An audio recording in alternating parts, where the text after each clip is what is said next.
بسم اللہ الرحمن الرحیم۔ آج ہم حضرت زینب کبریٰ عقیلہ بنی ہاشم کے تاریخ ساز اور عہد آفرین خطبہ جو کہ آپ نے دربار یزید میں دیا اس پیش کرنے کی سعادت حاصل کر رہے ہیں، لیکن اس سے قبل پیش خوانی کے طور چند مسدس کے بند آپ کی نظر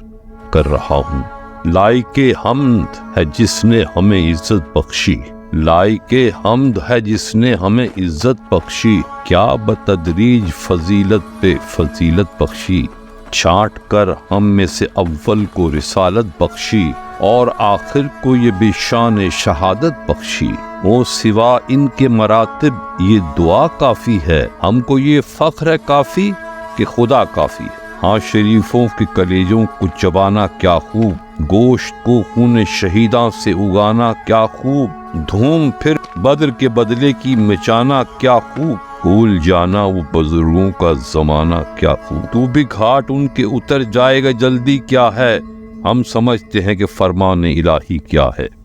آزادی اسلام کی تقدیر ہے زینب، آزادی اسلام کی تقدیر ہے زینب، نبیوں کے ہر ایک خواب کی تعبیر ہے زینب، بولے تو صدا جرت شبیر ہے زینب، چپ رہ کے بھی قرآن کی تفسیر ہے زینب۔ زینب تو قائم ہے حوادث کے بھور تک، زینب نے ضمانت دی قیامت کی سحر تک، آئی جو رخ دین پہ کبھی آنکھ ذرا سی، اور چھائی جو نبوت کے تصور پہ اداسی، پل بھر کو شریعت جو ہوئی عدل کی پیاسی، تڑپی ہے کچھ اس طرح محمد نواسی، اسلام کا سرمایہ انفاس بنی ہے زینب، کبھی حیدر کبھی عباس بنی ہے، اور باتوں کو ترازو کی طرح تولنے والی، بھائی کی شہادت کی گرہ کھولنے والی، تاریخ کی آنکھوں میں حیا گھولنے والی، وہ فاتح خیبر کی طرح بولنے والی، وہ فاتح خیبر کی طرح بولنے والی، اسلام کو روشن بسد اعزاز کیا ہے،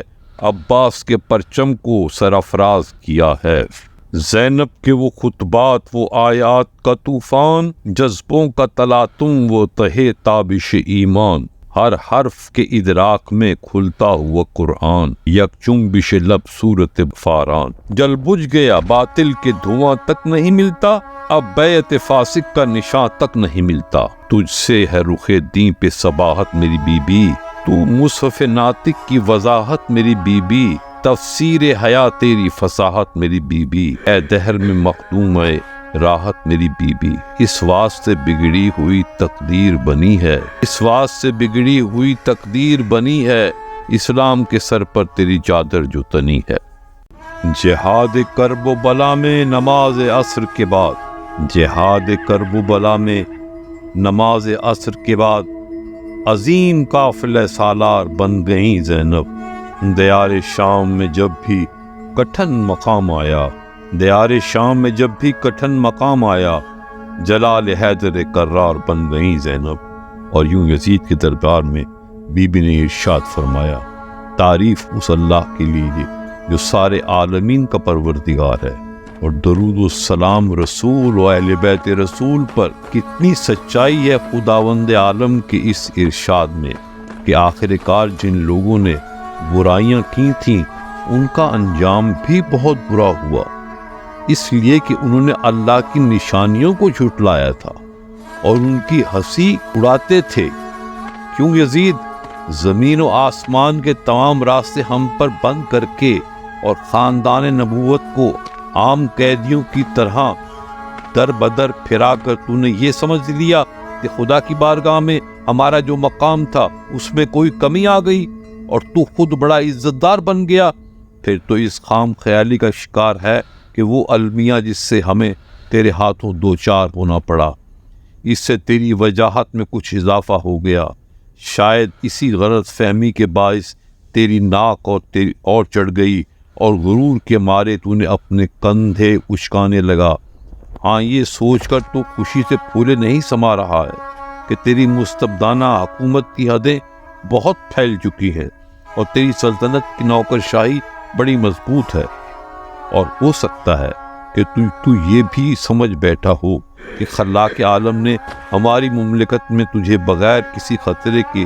پھیل کر اطمینان سے اپنا حکم چلانے اور من مانی کرنے کا یہ موقع دیا۔ ٹھہر یزید ٹھہر، 1-2 سانسیں اور لے لے، پھر دیکھنا کیا ہوتا ہے۔ دراصل تو رب ذوالجلال کے اس فیصلے کو بھلا بیٹھا کہ کفر کی راہ اختیار کرنے والے یہ نہ گمراہ کریں گے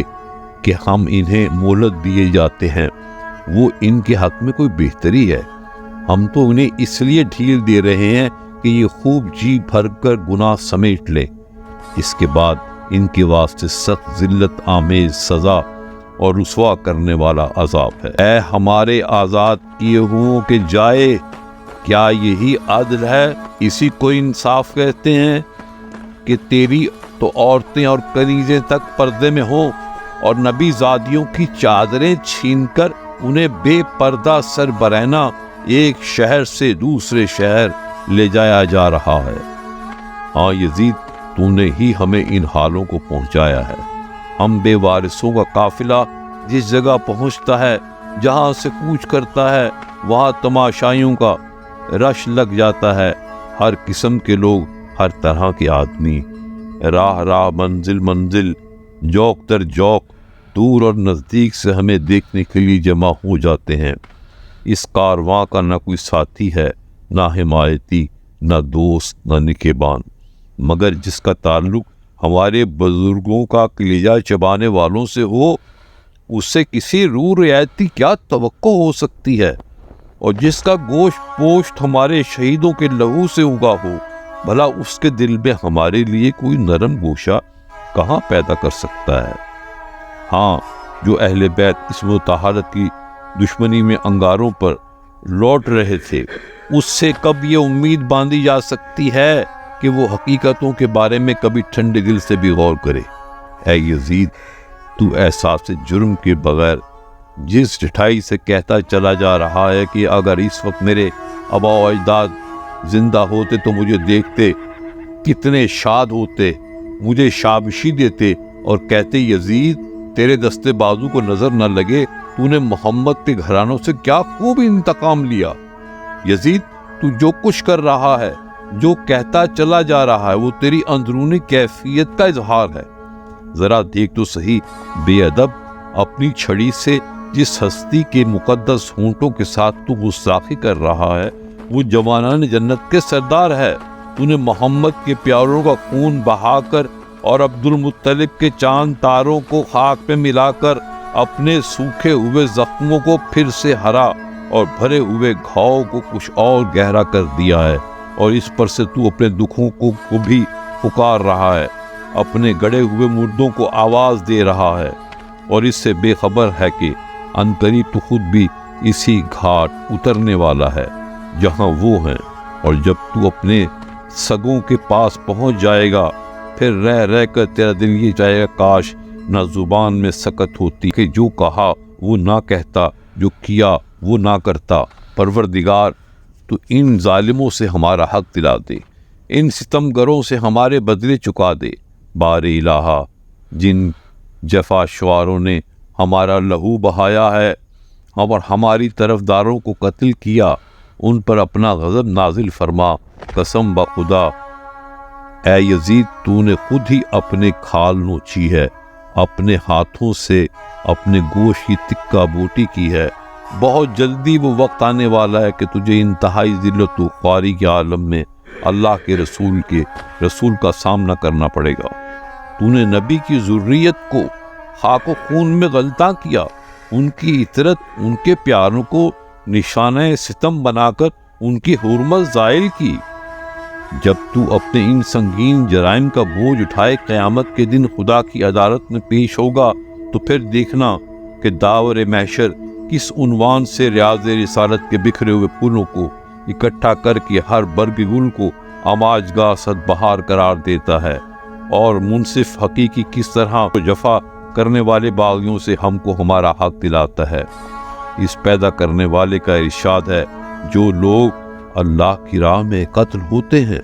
انہیں مردہ نہ سمجھو، وہ تو در حقیقت زندہ ہیں، اپنے رب کے پاس سے رزق پا رہے ہیں۔ سن یزید سن، تیرے لیے تو بس اتنا ہی جاننا کافی ہے کہ بہت جلد خدا سے ذوالجلال سے فیصلہ دے گا محمد مصطفیٰ مدعی ہوں گے، جبرائیل امین مدد کریں گے۔ ہاں، وہ لوگ بھی اسی ہنگام میں اپنا انجام دیکھ لیں گے جنہوں نے زمین ہموار کر کے تجھے اس جگہ تک پہنچایا، پھر اللہ اور رسول کا کلمہ پڑھنے والوں کی گردنوں پہ مسلط کروایا۔ جب حساب و کتاب کا وقت آئے گا تبھی پتہ چلے گا جو زیادتی کرتے ہیں ان کو کتنی بری سزا ملتی ہے۔ اے یزید، یہ تو زمانے کا انقلاب ہے کہ مجھے تجھ جیسے آدمی سے بات کرنے پر مجبور ہونا پڑا۔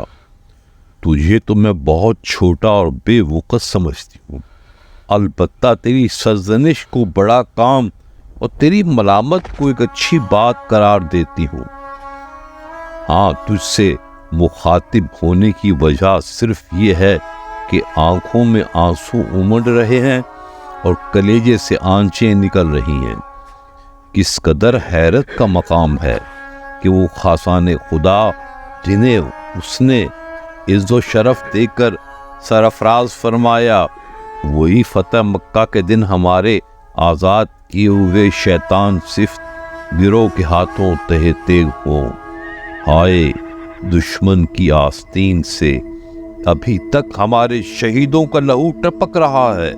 آج بھی ان کے لب و دندان پر ہمارا گوشت چبانے کے نشان موجود ہیں۔ اف، ان کشتگان رہے تسلیم کے پاک و پاکیزہ اجسام دامن صحرا میں بے گور و کفن پڑے ہیں۔ اے یزید، اگر آج ہمیں جنگی قیدی بنا کر تو سمجھ رہا ہے کہ کچھ حاصل کر لیا، تو یاد رکھ کل تجھے اس کے مقابلے میں سخت نقصان اٹھانا پڑے گا، اور یہ بات نہ بھولنا کہ تو اپنے اعمال کی صورت میں جو بھیجے گا بس وہی پائے گا۔ رب العالمین اپنے بندوں پر کبھی ظلم نہیں کرتا۔ ہم اللہ کے سوا کسی سے اپنا حال کہتے ہیں نہ کسی کے پاس فریاد لے جاتے ہیں، صرف اسی کی ذات پر ہمارا بھروسہ ہے اور وہ وہی ہم سب کا مرکز اعتماد ہے۔ اے یزید، تیرے پاس مکر و فریب کا جتنا ذخیرہ ہے اسے جی کھول کر کام میں لے آ۔ ہر طرح کی کوشش میں بھی کوئی دقیقہ نہ اٹھا رکھنا۔ اپنی سیاسی جد و جہد کو مزید تیز کر دے،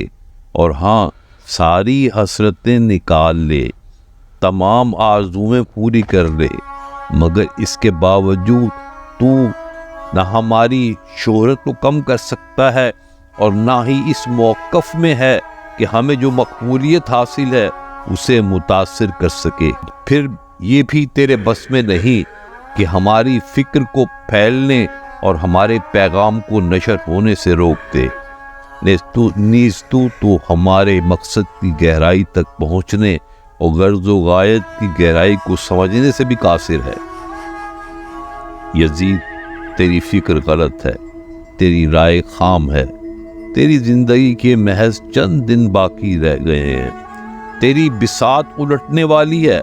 اور بہت جلد ساتھیوں کا شیرازہ بھی بکھرنے والا ہے۔ اس کے علاوہ وہ دن قریب ہے جب منادی آواز دے گا، ہاتف غیبی کہے گا کہ ظالموں پر خدا کی لعنت، حمد و ثنا اللہ کے لیے جو تمام جہانوں کا پروردگار ہے، وہ رب الارباب جس نے ہمارے پیشتر بزرگوں کو انجام کار خیر و سعادت کے خزانہ عامرہ سے افتخار بخشا اور ہماری آخری شخصیتوں کو شہادت و رحمت کی نعمت عظمیٰ سے سرفراز فرمایا۔ ارحم الراحمین، ہمارے شہداء کے ثواب کو کمال آ گئی، ان کے اجر کو فراوان اور ان کے وارثوں اور جانشینوں کو اپنے حسن کرم سے بہرہ مند فرمائے۔ یقیناً وہ بڑا شفیق اور حد درجہ مہربان ہے۔ ہمارے لیے اللہ کافی ہے اور وہ بہترین کارساز ہے۔ وما علینا الا البلاغ۔